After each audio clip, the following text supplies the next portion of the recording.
Hi, Dumpster Divas. Welcome back to the podcast Dumpster Dive. That's the name of this very show. And today I'm joined by a long-time friend of the pod. We're going on almost 6 years as a friend of the pod, which is crazy to say.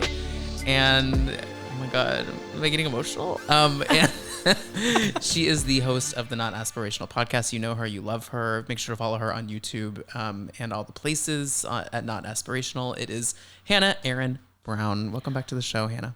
Oh my gosh, Tom, thank you so much for having me back. And hey, Divas, what's up? Hey, Divas, what's good? What's fucking good? Let's get after it. Oh my God.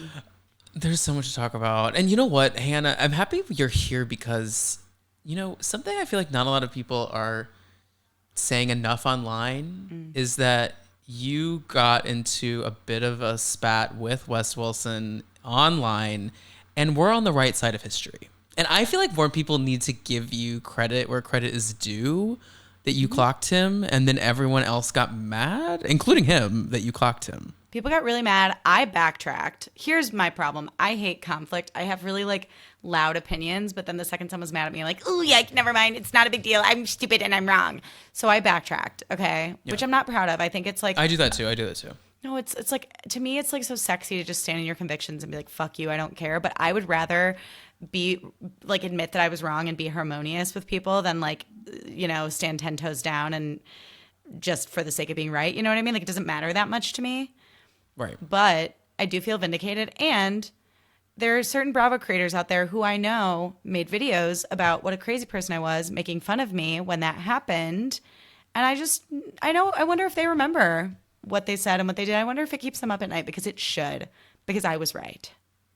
You clocked it. Guys, for a little context, if you didn't follow it, what happened was that Hannah, you know, there's this video going around of Wes being rude to this fan in Chicago at like a music festival or something. It was a St. Patrick's Day celebration in Wrigleyville. Mm-hmm. Yeah, and he was rude, and Hannah was like, this is the type of guy that like what were the exact words you said? Oh God, I really got upset. I mean, it started out as like a joke, but then people were like, why are you so angry? And I was like, I didn't think I was that angry, but like, I guess I had a sassy tone, mainly because, okay, I said something along the lines of like, you look like a hobbit. And I just think that like in Chicago, we don't claim that kind of behavior. Like in Chicago, we like have fun with each other. We drink with each other. St. Patrick's Day is like the biggest party day of the year, like throughout the city. So like, if you think you're too cool for that and you don't want to talk to strangers, then like take that behavior back to fucking New York. Cause like, that's not how we act here. And yeah. I think I said something like, you wouldn't last a day in Chicago, like in the winter or something like that. And people got really mad, and his brother lives there. So like, whatever. But the reason I was so bothered by it was because I have a theory about most of the guys on Summer House, with the exception of Carl and KJ, which is that if they don't want to fuck a girl, they're not going to be nice to her. Mm-hmm. Okay. Or right. the caveat is like, or if they think they can like get something from her, you know what I mean?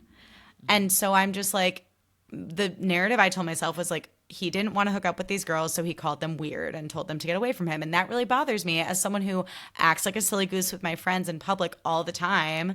We would have totally been the girls being like, dance with us at a bar, just thinking it was all fun and games. And to call someone weird is mean. It's mean. It's gross. I mean, he is a mean girl. Yeah, nasty work. Him and Amanda in that regard deserve each other, because I think Amanda has mean girl energy too, and I think she always has. She always has. She's always been that girl that keeps you up at night in high school. Like the girl that like she looked at you the wrong way in the hallway. Y'all, and go. I mean, there's a lot of clips going around of people who are new to Summer House, rewatching Summer House, or people that are like just diving back into the archives and pulling all these scenes of her being so mean. And I'm like, yeah. Where have y'all been? I mean, I feel like I've always been on the team like, she sucks, but like, I know. I've always been on the team of she sucks, but we also need to get her out of this marriage. That's always been my stance. Multiple truths. I have always felt like she sucks, but I felt like gaslit because I was like, well, I like Paige and Sierra, and if Paige and Sierra like her, then I guess I should like her too. Like, it felt very high school for me internally. Similarly, like, I had horrible experiences with Tom Sandoval, but the fact that he was dating Ariana, who like I've had a million great experiences with, I remember being like, well, I guess I should like Tom if Ariana does. Like, it's just crazy how all it takes sometimes. It's like Mr. Rob and Never Been Kissed. Like, if Mr. Rob tells you that Josie's cool, then Josie's cool. If someone on the cast says that someone I don't like is cool, then I'll question myself before I question them. Yeah. No, it's hard. The like pretty privilege is so real and societal standards, and like you really just give people more graces if like society tells you that they're like pretty and cool, you know? Yeah. And I think like lots of parallels to Jackson Brittany here, where it's like any shitty thing Amanda said or did was always going to be eclipsed by something shittier that Kyle did, because he was the one who would get so like loud and fly off the handle and he was cheating and whatever. And so her saying a snarky comment here and there, just like, I did not register it. Yeah. I thought she was boring, but I didn't really clock how nasty she was.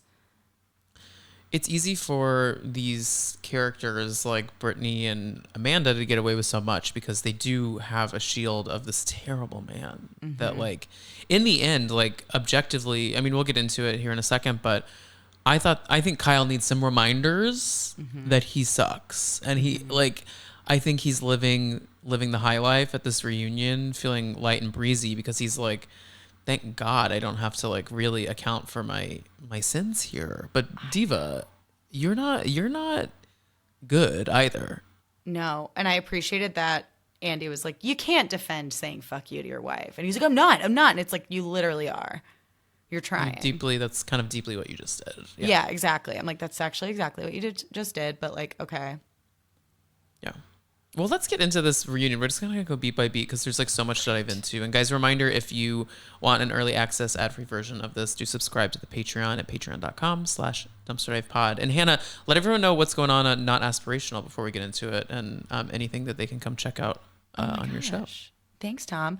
So Not Aspirational is basically like lifestyle meets pop culture. I describe it as like going to brunch with your best friend. It's like, we're going to trauma dump. We're going to talk about mental health. We're going to talk about personal style. We're going to talk about well-being. We're also going to talk about Bravo, pop culture, celebrity gossip, etc. So if that sounds like a fun vibe for you, check it out. And yeah, of course, I'm talking about Summer House over there too, because I'll never shut up about it.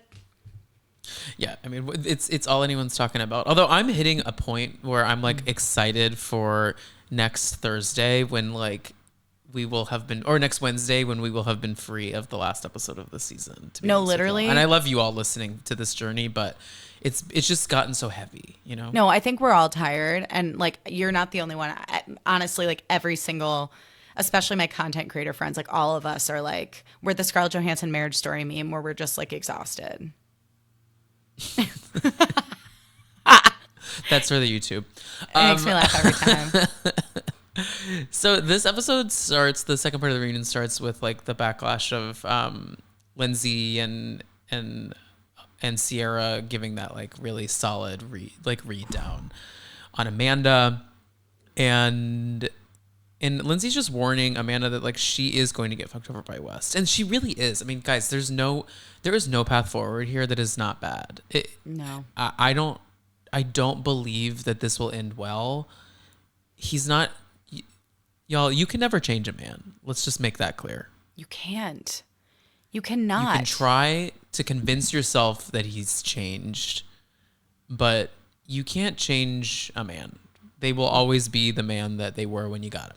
So yeah, and all you can change is yourself. And I really like, as angry as I am with Amanda, like woman to woman, I'm like, girl, you need to like go to so much fucking therapy and get to the bottom of how you became this person, because like this is crazy. No, it's really scary. Like it's the way that she's sitting there, glassy eyed with her finger in her mouth. Like I'm like slow blinking. What do you think it is? Xanax. The cocktail. You think it's Annie? I think it's anyone who's saying it's just beta blockers, I'm like, as a proud owner of beta blockers, they don't numb you out like that. I've never blocked my beta, and I want to. I blocked my beta. I think for like my first stand-up show in a really long time, I blocked my beta. Oh my God, sorry, I honestly think I could benefit from it. Yeah, it's nice, but the only time I've taken a Xanax was like my drug pusher neighbor gave me some like right after my mom died, and I had a panic attack, so I took a Xanny, and then my druggy roommate took them. Stole them from you? Yeah, sorry. I'm like, I'm not naming any of these people. It's fine. This was like over You're 10 fine. years ago. I used to dabble in the Zanny game too. Like they work. I mean, and honestly, this is kind of what the experience is like. What she's doing right now.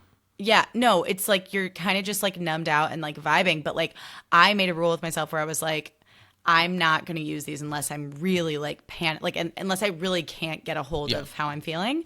And so I had them in my top drawer forever. And then my druggy roommate took them. And I remember being like, was that like dumb of me as someone who never uses any sort of drugs to hide them in the top drawer? Like, is that just like way too obvious? No, but that's weird that your roommate is like going through your shit. That's weirder. I know. I don't think that's where that you put it there, but love and light. Anyways, but yeah, I think it's definitely. I think that's the main one. What do you think? I think that mixed with a little bit of. I bet you I think they had like split a bottle of champagne before they got there at 6 a.m. Yeah, it is Took a giving a little bit Xanny. of alcohol too. A little like bleh. Yeah. Because they're also partying. You can kind of tell. I mean, it's talked about here a little bit later, but like they're out in these streets like going at it, and I bet you like they're just on like a bender and on a Xanax, and like the alcohol just hasn't left their system, and yeah. They don't look healthy. No, they don't. Not I'm like, in the slightest. Amanda's glam looks really good, but I'm like underneath that beautiful spray tan and good glam, I'm like, this woman is not sleeping. I don't think she's like. She looks very, very frail and thin, and it's just like, it's not good. Like, yeah, they don't look healthy. No.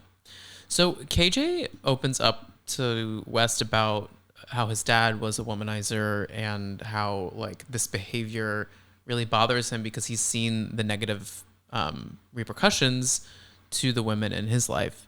Mm-hmm. And on top of that, he also brings up this really important race conversation that happened earlier in the season about how the black cast members on the show are disproportionately treated versus the white ones when there's drama afoot. Mm-hmm. And I felt that this wasn't given enough space and time. Like I thought that was a really pivotal moment in the season. Mm-hmm. And it almost felt like there wasn't going to be a segment about that at all. And then Andy took a moment to like recognize it.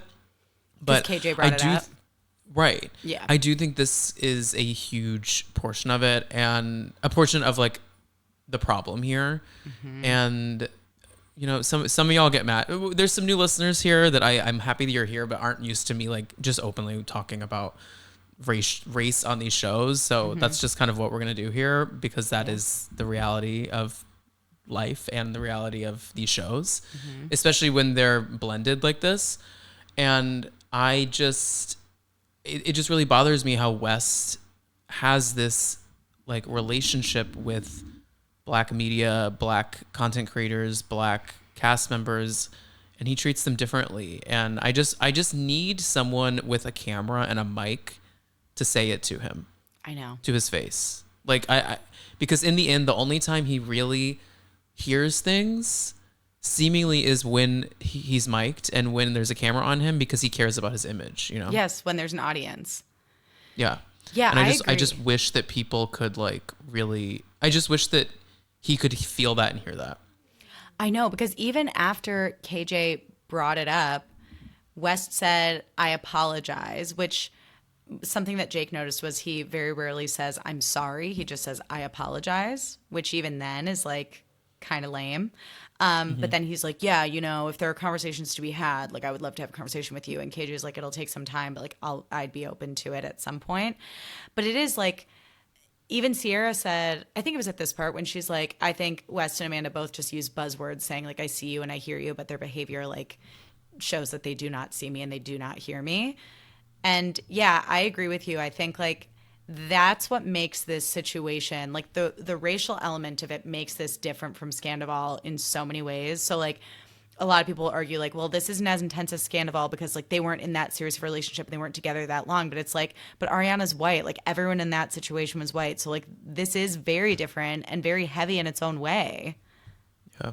No, I know. It carries a whole different experience behind it. And some people on these couches are listening and understanding that, and some people aren't. But you're right. They do use a lot of these like listening and learning, thoughts and prayers. It's like those words don't really mean anything. That's just something that another white person told you like was a way to like convey fake condolences. Yeah, like a white person in 2020 made an infographic on Instagram that really stuck with you, and you just have been regurgitating it ever since. That is the extent of their activism, baby. Exactly. I promise you that. They're like, I've done the work. I shared the black square, and I shared an infographic about how to talk about race. So, like, I'm good.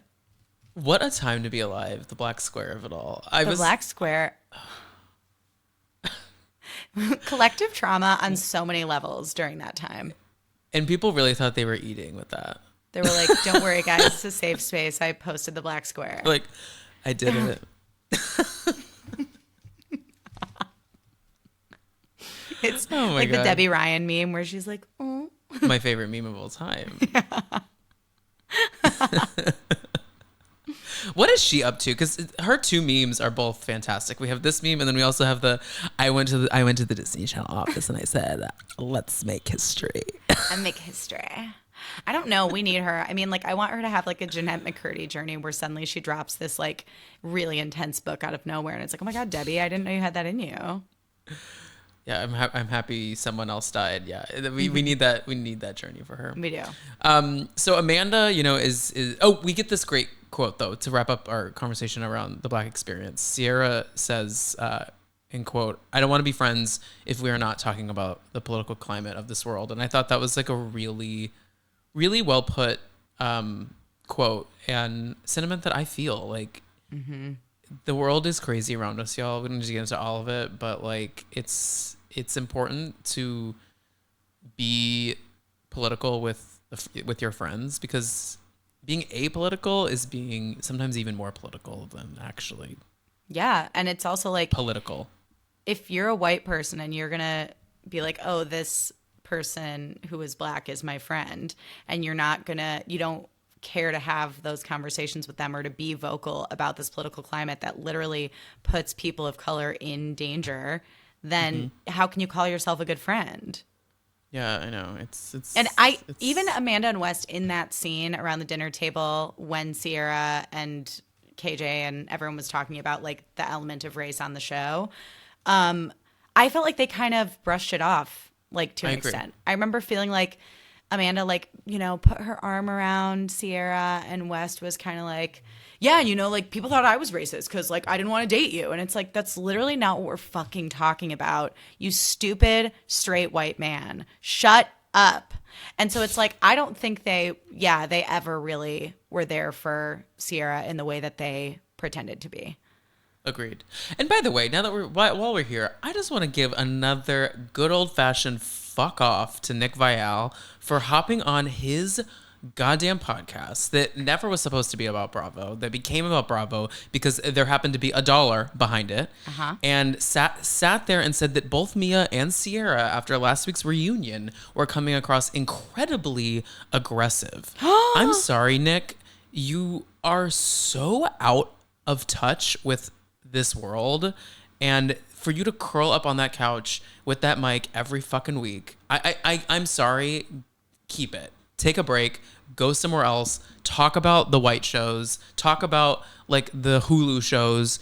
Stay away from stay away from Sierra, please, for God's sake. And I love Rachel Lindsay, and I hope that she brings him to the table because they are friends in real life. And I'm like, I need her to be like, hey, what the fuck? Yeah, you're fucking stupid. And it's not, to clarify, it's not her responsibility to check him. Yeah. Like, honestly, white people should be checking him, not people of color. But I'm sorry, it's such an exhausted point that he needs to go and fuck all the way off. I can't stand his ass. I can't either.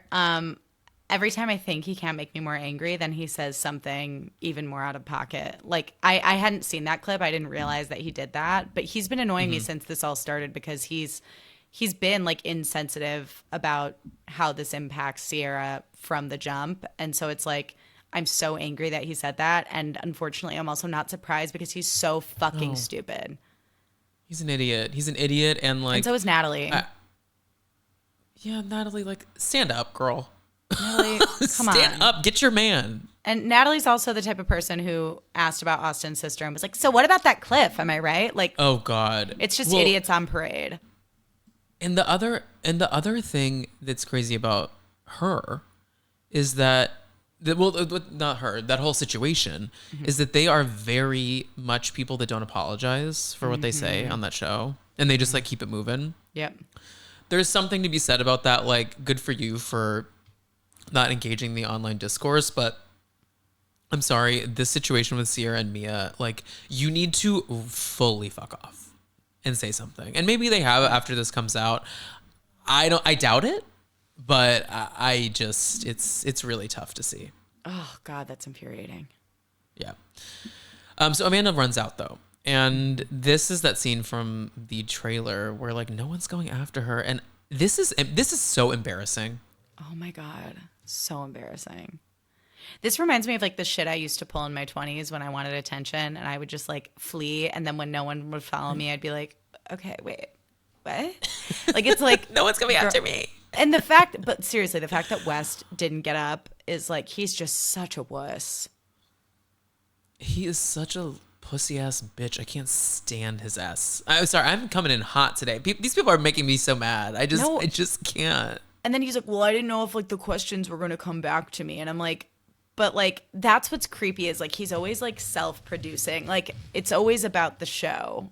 Personal relationships like are never actually part of the equation for him. No, it's not. And I mean, I literally have said this so many times. I was part of the people of this world who were like charmed by him. Of and course. Like, I absolutely fell for the shtick. And so I'm falling on my sword too, being like, he is a full asshole who's two-faced. Like, I did not clock that when others did, and it's egg on my face as well. But like, this episode really, like, I started to see those little cracks of like, oh, the show is what's so important to you here. It's not your life. Like, this is not your life. No, it makes me so sad because it's like, I don't want to sound like Pollyanna, but like literally as someone who's pursuing a career in entertainment, it's like, well, what the fuck would the point of any of it be if I couldn't like share it with the people I care about and like enjoy the fruits of my labor? Yeah. You know what I mean? It's like nothing means anything without good friends and family around you. And you ruined that. I know. And like, sincerity goes so far and has so much more longevity in this world than being a phony person. Like, the phony people will become famous really quick. It happens so easily. But I really do believe in my spirit that like the sincere ones like are the ones that have longevity here. Like, look at Sierra right now. Like, she's been nothing but herself, and her star just will continue to rise after this. And West will be probably, destitute to some like special forces show in a couple of years. Ain't that the truth? Yeah, sorry, go ahead. No, you go.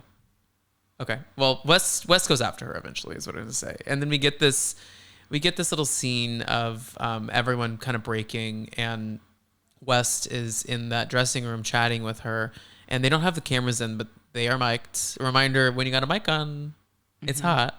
And he says, to me, this was one of the most shocking lines of the night, which was, if you're going to cry on stage. Who the fuck are you, Wes? What the hell? No, literally, I was watching that with Jake, and Jake was like, oh! And he was like, we were both shocked. And that's what I'm saying is like, it's creepy. Like, everything is about how things are going to be received versus like how it actually is. And that really freaks me out. And it should freak Amanda out too. Not that, I mean, I don't know that Amanda has the like confidence or emotional capacity to like have an honest conversation with herself about that. She like definitely doesn't, but that would freak me out. Yeah, it absolutely should. Like that he's fully like Abby Lee Miller back there. He's like, get your ass on stage and cry. Yeah. Like, what in God's name are we doing here? Like, this is a show called Summer House. Gypsy. Yeah. Literally Gypsy. So also I think it's so funny that poor Levi, she got cut out of the show and she's stuck there on the end of the couch. They pull out and do like this wide shot, and Levi's just sitting there, like sitting alone in the VIP Candy Muse, just like And then she's literally only at the reunion for 5 minutes. And he's like, well, Levi, that's all the time we have. Thank you so. And then she goes, it was great meeting you. And she's like, it was great meeting you too. And I'm like, the whole season has aired. They didn't even have her as like a bartender on Watch What Happens Live. Like she hasn't even met Andy until this day that they're shooting this. And I'm like, God, that's tough. Andy essentially, and the subtext of that was like, I will never see you again. Totally. Like, well, this was fun. Like this was fun. For the couple lines you had in the 18 episodes were fun. Nailed it. Nailed it. So yeah, they end up taking a break, and the boys all go to comfort Kyle, and Kyle starts to bring up Miha, which is this woman who West was dating. And Kyle reveals that he has proof that they were dating all through the season last summer, which we'll come back to this in a little bit, because we get some really good tea on that.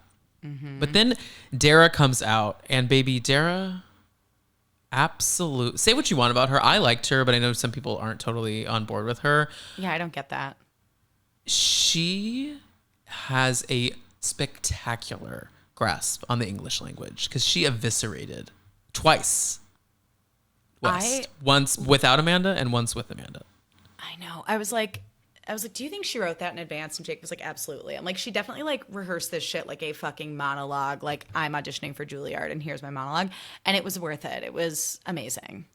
So I have it pulled up. So this is after Amanda ends up coming back, which Andy revealed that Amanda like was offset for 20 minutes, which I know that doesn't sound like a ton of time. Honestly, that is kind of a long ass time to just like not go do your job when they're all sitting there on these long days. Like only she could get away with like hiding in the corner. No, she's such a fucking brat. Like and not in a Charlie XCX way. Like she's an entitled, spoiled brat who doesn't know how to push through doing anything she doesn't want to do. Like she's lived a life where she can just be like, nope, I'm not doing this. And no one's ever going to take her to task. She's coddled by everyone. And that's how this person comes to exist.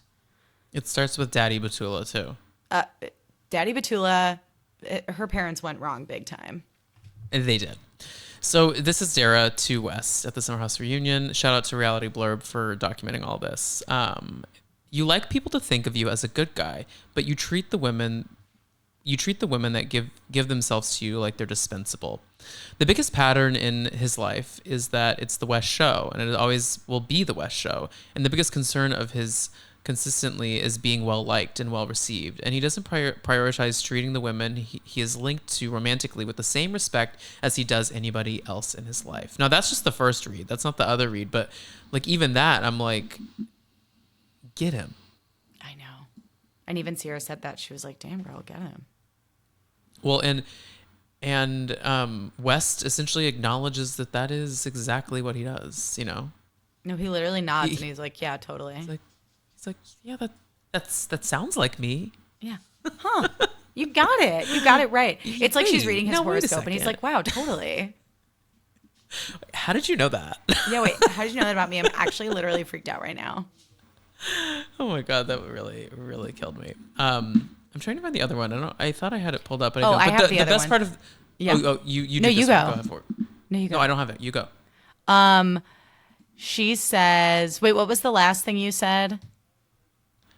This one is about the West show, but the other one has her saying the mold and the mold and the hold line. That's so good. Yeah, she's like, the biggest concern of his consistently is being well liked and well received, and he doesn't prioritize treating the women he's linked to romantically with the same respect that he does anybody else in his life. Oh, here we go. And I just foresee him for a very long time wanting someone who will mold and fold and fit into his life without excuse or complaint. And it's up to you to decide what's worth sacrificing for that kind of person.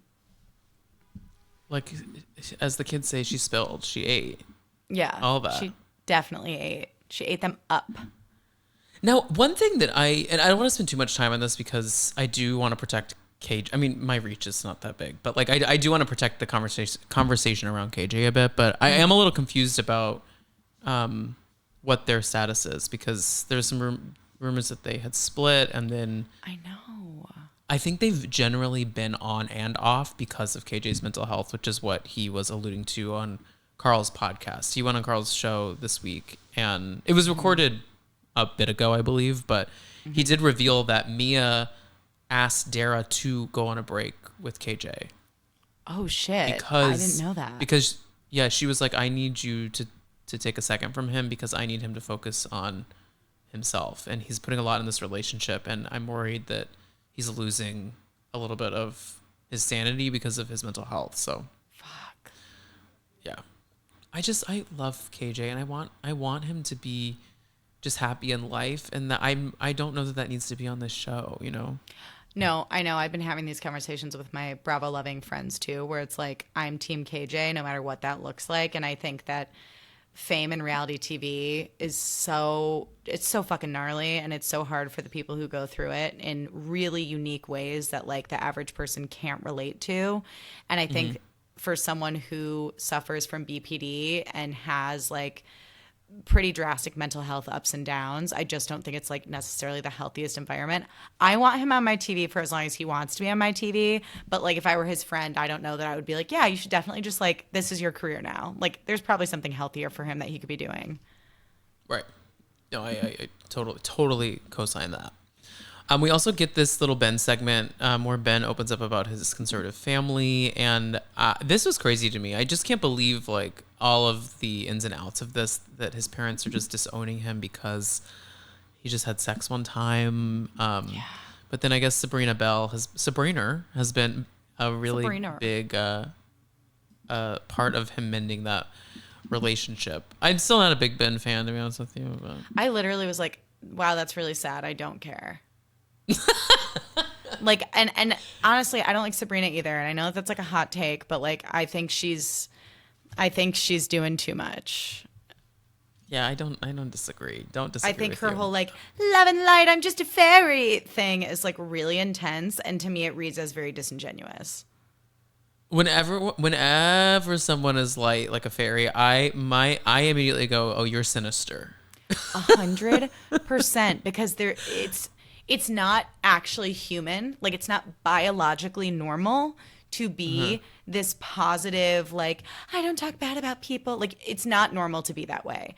The gift of discernment and judgment is a literal survival instinct that we are supposed to have as human beings. And if you're going to go around like flitting around like you're just this like sweetie pie who never feels a negative feeling, what are you fucking hiding?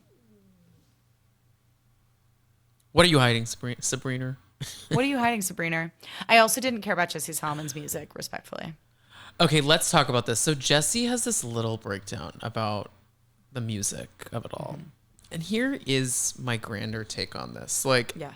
I don't think it's totally intentional that he's doing all this now. I don't think he's smart enough to be intentional like this, but like, it's really rich that like he gets to come across as this like angel baby princess. This like because he associated boy. himself. Yeah, he associated himself with a little devil boy. And so he comes across really like the hero. Secondly, part of being on these shows is being roasted. That's just kind of the environment, guys. Like if honestly, if all of the podcasters and content creators like didn't talk about these shows or roast these shows, the shows wouldn't be as successful as they probably are, you know, because it's this really like terrible cycle, you know, and you just got to be down for a little bit of a roast. You got to be in, and lastly, you got to be in on the joke a little bit, Jesse. I'm sorry. I know. It's okay to do the crooning and the tour and the Frank Sinatra thing, but I need you to have a little bit of a like, I am a fuck boy after all. Like I just need be like a punchline. Totally. I know that's the thing is like, I remember at BravoCon, I kind of got this vibe from like, honestly, this entire cast that they take themselves like very seriously. And I would say like Carl to me, at least in person, seemed the most humble. And I think it's just maybe because he's been through so much that he's kind of like got a different perspective on things. But like, I do think Jesse like takes himself like very seriously. And yeah, I think it's kind of douchey, and I think he should lighten up and learn how to laugh at himself. Yeah, I don't know. I feel bad a little bit because I'm like, he really does seem hurt by the jokes about it, but I just don't feel that bad at the end of the day. I don't know. You're a straight guy on Bravo. Like, you're a straight. You'll be fine regardless. Yeah, and you get to go on this tour whether people are hate purchasing or like genuinely purchasing a ticket, you still get to go on tour with your music, which a lot of people dream of their entire lives and they never get to do it. So like, as long as you like your shitty music, that's all that matters. I don't, but like, good for you. I Yeah, you guess just I'll gotta- start. Yes. I'm like, the video No, of him and I'm Kristen sorry, that- Cavallari. Wait, what? Oh, go ahead. When Go him ahead. and Kristen Cavallari did Watch What Happens Live, they did like a reel to that song, and it just like took me out. I was like, what the fuck is happening? No, it's insane. And also, this clip in the reunion was about 30 seconds too long. I'm sorry. The clip of him singing at that piano at Pearl Studios, I was like, we need to wrap this up. It was like a full verse that he got to know. sing his song. And I'm like, They really felt bad for him. I know. They were like, give him like a full minute of like, people need to know that he knows how to play the piano. Yeah. So this whole Jesse, one thing that didn't come up that I don't know if it was cut because we have so much to go over. They didn't really talk about West saying Jesse couldn't bone Sierra when That's a good West point. had a girlfriend the whole summer and was planting seeds about hooking up with Amanda. Like that didn't come up at all. That's a really good point. I didn't even clock that. Yeah, Like, because why- it would have fit into that part of the conversation. And yeah, unless they cut it. I don't think it's gonna come up in next week. Like this is where it would have gone because they talked about Jesse and Sierra like cuddling in the bed and like all that, and Right. that's a big piece to the puzzle of West's mania because I'm like, you had such control over the situation with Jesse trying to like make a move on Sierra while you had this girl putting together your furniture at your apartment back in the city. It's crazy work.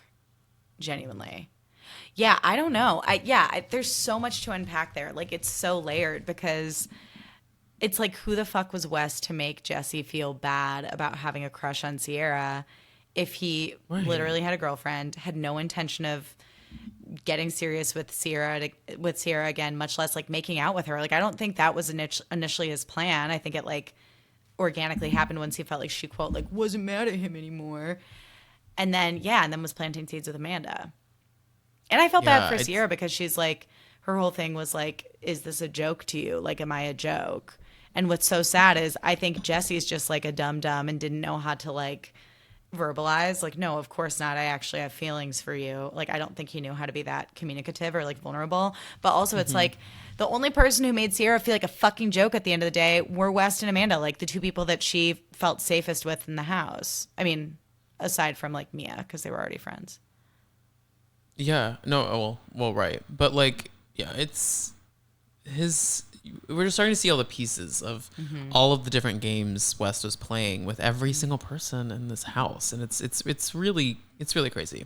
Yeah. And then we get this soft bar segment and Carl has a hard on for anything Lindsay will say to him. He loves that woman. He does. And what I appreciate about that is that like Lindsay is my Leo sister and I too act batshit crazy sometimes. And the fact that like she's the shit she's pulled and the fact that he still just looks at her like she is the most amazing human being on planet Earth, I think it's sweet. I do think it's sweet too. When they were talking about the commercial and Andy asked, how is it being back on the couch with Lindsay? Guys, he literally goes, honestly, incredible. I noted that he said incredible too. He was just like, oh, it was the best. It was the best. Wait, let's talk about, okay, now we got to dive into this whole monetizing off of Scandal conversation. Because, you know, Amanda says about like 10 words in this episode, and the biggest block of words she says is that she was really disappointed in Lindsay and Carl for doing that Uber Eats commercial and monetizing off of everything that's going on. Now, need we not remind y'all that Amanda filmed a commercial for Buffalo Wild Wings where she roasted Kyle. The whole thing is like a spoof of Kyle, where the guy that sits down is like a DJ and she's like, I don't date DJs. And the guy that sits down is like, I want to have, summers are meant to be fun. Like they're like quoting Kyle. Yeah. And she's like giving him the cold shoulder. And I'm like, so the Scandal, when you monetize, off of your divorce because it was public, that's okay. But when Yeah. other people make an Uber Eats commercial about a show they've been on for 10 years. Well, that's the thing. I'm like, girl, you cannot be like the arbiter of what's moral and what's not after the shit you've done. And also, like, Carl's a mess was organic. It's like, be mad at Kyle for saying Carl's a mess because, like, that's fucking hilarious. And it does bring Carl into it. And if Carl wants to monetize off the phrase Carl's a mess, then like he should be allowed to. I also appreciated that Lindsay was like, I've been on this show for 10 fucking years and I do what I want. And then Amanda like was smirking, was like, well, I've been here just as long. Duh. But y'all, Amanda was not cast on this show. We need to run this back. We need to talk about this. Because Lindsay was cast on this show as a main character. Amanda, in the words of Angela Oakley on this week's Atlanta, said, I didn't lay down to... What did she say? Wait, I got to find it. Because it was so freaking spot on. Where is it? I have it written in my notes from the other day. I never laid on my back to get on my feet. Now, that is a sinister read that does apply to Amanda Batula. Yeah. Because guess what you did, Diva? When you found out that your situationship was filming a reality show, you started knocking on that door at 3 a.m. and saying, hey, how y'all doing? How y'all doing? Tried to get in the storyline, and lo and behold, you ended up being a cast member on season 2 of Summer House. You were not a cast member on season 1. No, because she's boring and she wouldn't have been cast on reality TV if she didn't have a dramatic situationship that she was in that like organically ushered her into the show. I said that on my show too. I think if Kyle were not on reality TV, there's no fucking chance in hell that they would have stayed together or gotten married, like at all. No, she should feel lucky she has those million Instagram followers to do whatever she wants with in the future. And she should feel lucky that she didn't have to pay rent for a bajillion years and that she like could just put away all her SpawnCon money and Summer House money so that she could pay back Kyle without having to worry twice. She's such a privileged white woman. It really makes me so angry. Definition. I know. And like, here's the thing. Again, like I think that we cannot forget that Kyle was a shitty husband to her. He's done a lot of shitty things. I would be so turned off if my partner sat on the couch smoking weed all day, every day, and had no ambition to do anything. And then finally they come out and say, well, my dream is actually to start a swimsuit line. But instead of learning the business of how to start a swimsuit line, they just do a fucking cheap ass collab with an existing swimsuit brand. Like, and then when she said the line about having kids like several seasons ago, I don't think I'm suited to take care of anything else. I think I wouldn't be turned on by someone like that either. What are you suited to take care of? You're not suited not to even take herself. Care of Miserable, lazy human being. I'm sorry. Yeah, it's really crazy. We did get a good quote from Lindsay. She said, "Kyle's on his tippies making out with old housewives." Mm-hmm. On his tippies, and then he insists. He's like, "I was just wearing long pants. My heels were on the ground." I'm like, my heels stayed on the ground. Whatever you say, Kyle. So we get this Kyle and Carl fight segment where we start to break down everything that went down there, and West changes history on this a little bit, I thought. So he says that he hopped in because he wanted to tell Amanda like who Kyle's really mad at is Sierra and Lindsay. Mm-hmm. Why would Kyle be... I thought this was so weird because I was like, Wes, like Kyle wasn't mad at Sierra. Kyle was confused about maybe why the separation conversation was happening behind his back. He wasn't mad at Sierra. But I think that you are being mad. I think you're mad at Sierra. And so you're trying to find little places here and there to make sure that she can look a little bit bad throughout the season. And he threw in that little jab. And I was like, I don't think this jab makes any sense. No, I don't think Kyle... I think Kyle was worked up because I think he felt like... Oh my God. I think he felt like backed into a corner by Lindsay and Sierra between like the conversation that Sierra had with him on the beach and then Lindsay bringing it up again at dinner. But I think a lot of his rage was actually towards Amanda and the fact that everyone else in the group seemed to have a better idea of where she stood in their relationship instead of him. Right. Yeah, I completely misread the situation. I thought that him interjecting here made absolutely no sense. And then we got a flashback of this Wolf of Wall Street confessional, and here's the thing. He's not wrong, West, in the way that like Kyle is buying her this gift to like appease her a bit, because he just wants this relationship to work because they're just trapped in it. But the delivery is really rich coming from someone who wants to fuck the wife.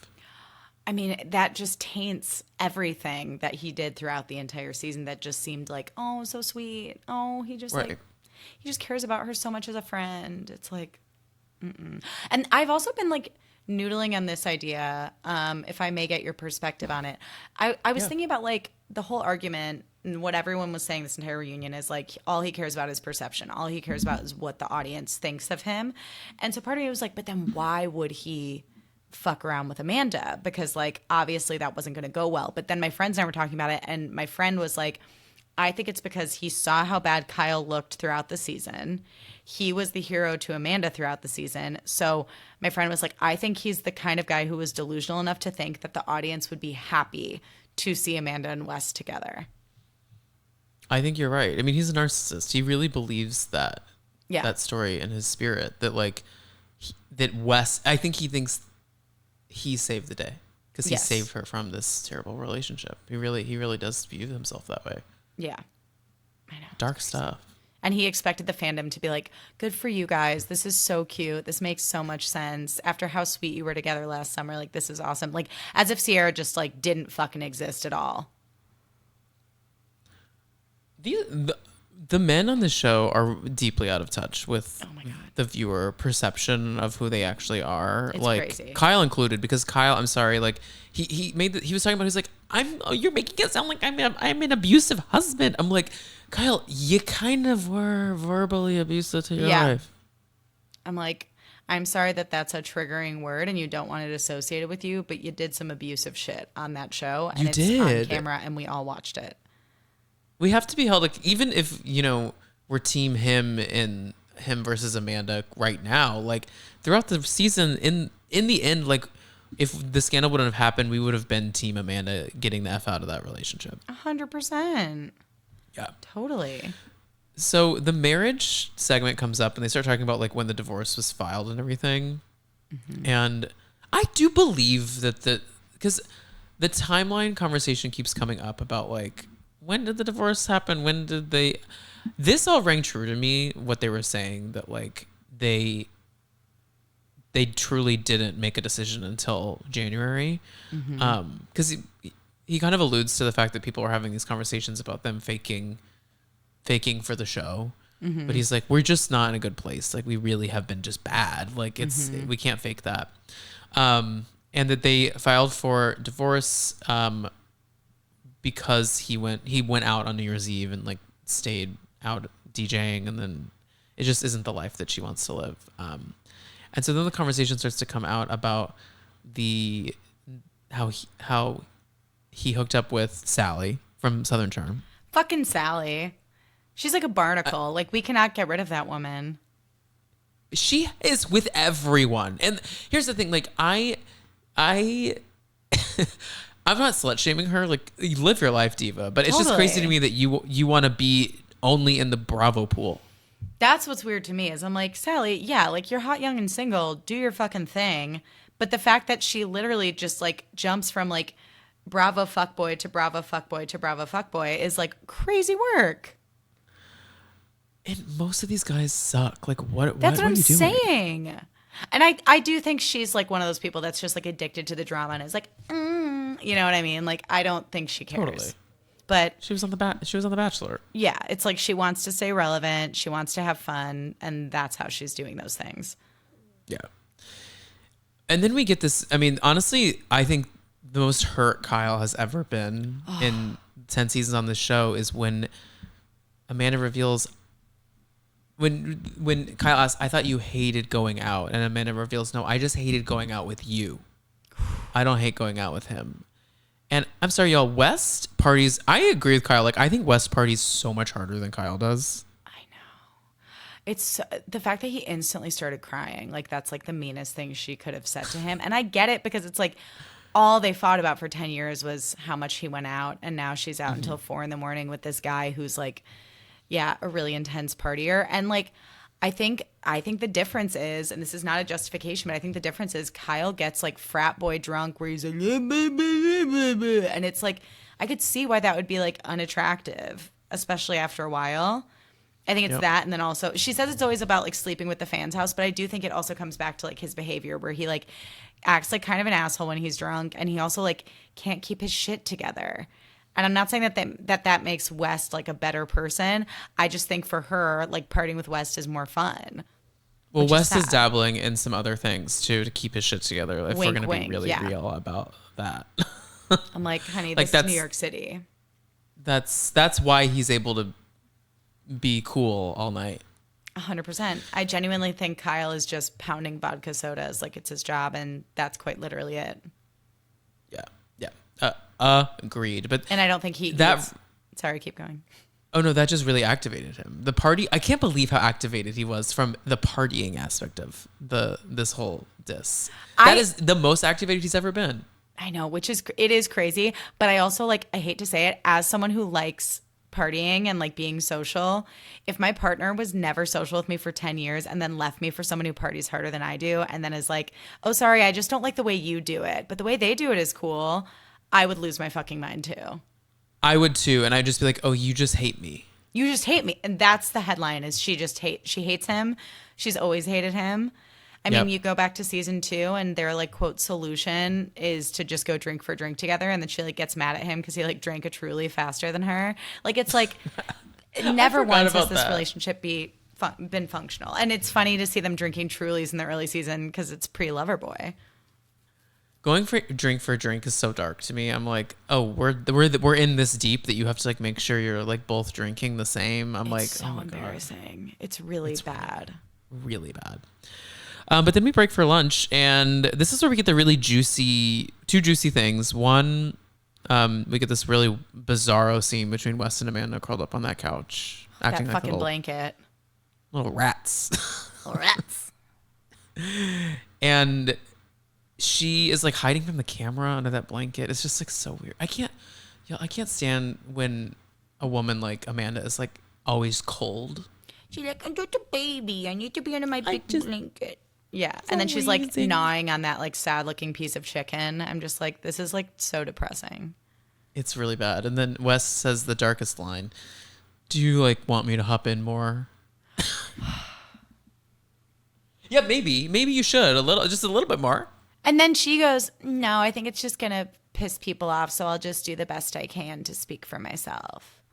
Which is literally what Sierra was talking about when she was like, he wants someone that he can mold, who's very like meek and whatever.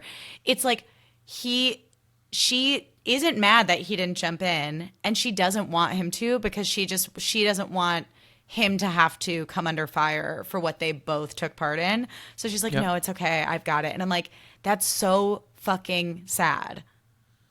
Like, if it were me, I'd be like, where the fuck were you out there? You just like hung me out to dry. Why would you do that?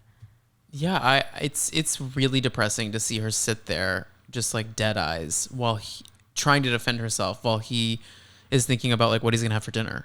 Mm-hmm. He really doesn't care. He's like holding in a fart like the entire time. The whole time. Yeah. And so Sierra FaceTimes Meha and they chat, and this was riveting. She reveals a couple things. They were dating all through last summer. He referred to her as his girlfriend. Mm-hmm.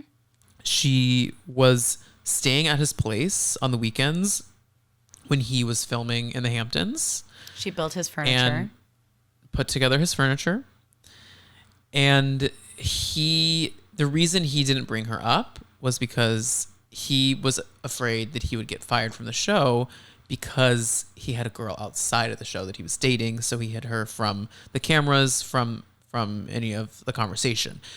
And then said he also loved her. He said he loved her the night before Watch What Happens Live, which is also, sick. But something I want to bring up, though, is Wes was team like, Ben's been hiding this girl from us. Ben's been hiding this girl from us. It's like, oh, so is it only okay when you do it?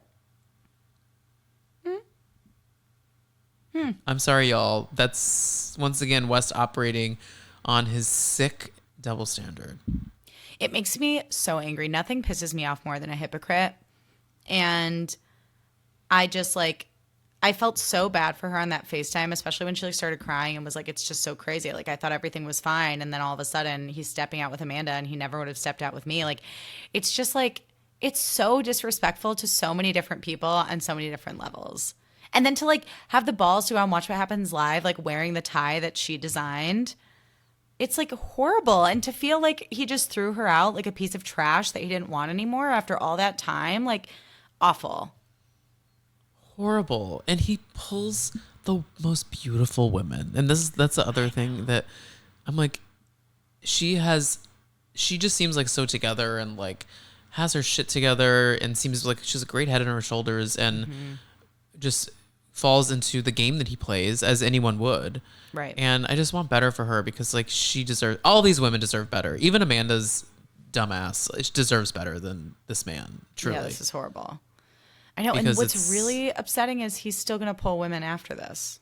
He will. He'll consider this behavior is not going to change. Like nothing. You can't change a man, ladies and gentlemen, and anyone and anyone who's looking to date a man because they're just going to be who they are, unfortunately. Yeah, and no one deserves a project. Like everyone deserves someone who like is ready to be with you and excited to be with you from day one, you know? I'm so interested to see if they can call her on stage, and I cannot wait to see West and Amanda's reactions when they do, because there's no fucking way Andy or production won't let that happen. Well, the only thing, like, you mean won't let them bring her on set? Like FaceTime her from the stage. Yeah. The only thing I'm thinking about is like, it's kind of springing something on production, and I'm curious if they'll be down to just like roll with it because I think it would be smart to do it. I just sometimes don't know how the logistics work. If they're like, well, she needs to like, we need to get her to sign something. We need like, but I guess she already agreed to be on camera in Sierra's dressing room. Yeah. Like I wonder if there was a conversation even before they started like production on the reunion from like Sierra or Kyle being like, hey, because I could see Sierra being like, hey, I want to call this girl on camera. Is that something we could do? Even if it's only just in the dressing room, because I think at that point it was so important to get all the facts like out there because there was so much hearsay going on. And also when Amanda was like, well, I called production and told them that I wanted to release a statement because I didn't want people to watch the season thinking we were still together. It's like clearly they have certain relationships with production at this point where they could call and be like, I want to do this. Yeah, no, they totally could. I want her. I want her at that reunion stage. I need so her bad. rolled out. I need her rolled out like Brandy Redmond on Dallas when she was on that big screen. Wouldn't that be the dream? The dream would be the dream, Manna. So that wraps up this episode of Summer House. But before I let you go, Hannah, are you loving In the City? Are you watching it? What are your thoughts on it? Loving. I haven't watched last night's yet, so I'm a little bit me behind, neither. but I am loving it so much, and I really appreciated your thread about how this feels more authentic to New York than the Roni reboot ever did. Yeah, it really does to me. And I said this last week. I want to clarify. People are very, New York looks so different for so many different people. And so, of course, it doesn't look like the New York of a person who doesn't live down in Tribeca, a person that's not a white person in the city that's been privileged enough to like get some of the opportunities that some of these reality stars have had. So like obviously there is more to New York than what this is. Yeah. But the like sheen to it feels like the city to me, and that's what feels so nice is that there's actually like a show that is New York. Because Next Gen never doesn't feel like New York to me at all. Because I think I'm just older than them. But. Yeah, it feels like such a different world, I bet. Right. I mean, also it's like just, from a storytelling perspective, I just think any organic group of friends is always going to be more engaging. And I think this group on the city does feel like very organic in comparison to the Roni reboot cast and even Next Gen, where it's just a bunch of Nepo babies who like happen to all live in New York. So, and I love Next Gen, by the way. I think it's really fun, but I think as far as kind of a fun aspirational New York show about people in their like 30s and 40s, I'm liking what they're doing with it. I'm so interested to see what the future of it looks like because I think they're definitely going to get picked up for another season, especially with all this. But I'm just like, who's going to stay? Who's going to go? What's going to happen? Agreed. And also, y'all, they announced today online, Andy announced that he's doing an In the City reunion, which that's kind of like not heard of for a season 1 like new show. Damn. I am sure it's because obviously there's so much to go into about the West Amanda scandal still and like the timeline conversations, how it coincides with In the City. Yeah. But that must mean that they are really like putting some energy behind this series if they're willing to film a reunion about it. So yeah, they're investing in it. Yeah. Crazy. Well, Hannah, thanks for being here. I know, y'all. I know that we talked a little about serious things, but I know. Hopefully, we brought a little bit of levity. Yeah, I definitely think we did. Tell everyone where they can follow you, where they can check out your content, and what you got coming up on the pod. Oh my gosh. Thank you so much, Tom. You can follow me at Hannah Aaron Brown. That's HANNAHAARON BROWN on Instagram and TikTok. On TikTok, I do a lot of like hot girl stuff. I call myself a hot girl anthropologist, which means I mine the hot girls of TikTok to figure out how to get hotter myself. So if that's interesting to you, check that out. And then, yeah, on the podcast, I'm going to be talking more about Bravo, going to be launching a Patreon pretty soon, and any other, pop culture happenings, I will be covering it. So check it out. Yes, and guys, I'm going to collab with Hannah on YouTube on this episode. So if you see her on here, go make sure to subscribe to her YouTube channel because oh my God, thank you. We got to support all the girls. Oh my God, so and true. guys, we will be back with more episodes about nonsense, chatting Love Island, chatting In the City. There's a lot going on. And I'm happy to be here with y'all. So love y'all. And Hannah, say bye to everyone. Bye, guys. Bye, Dumpster Divas. Bye.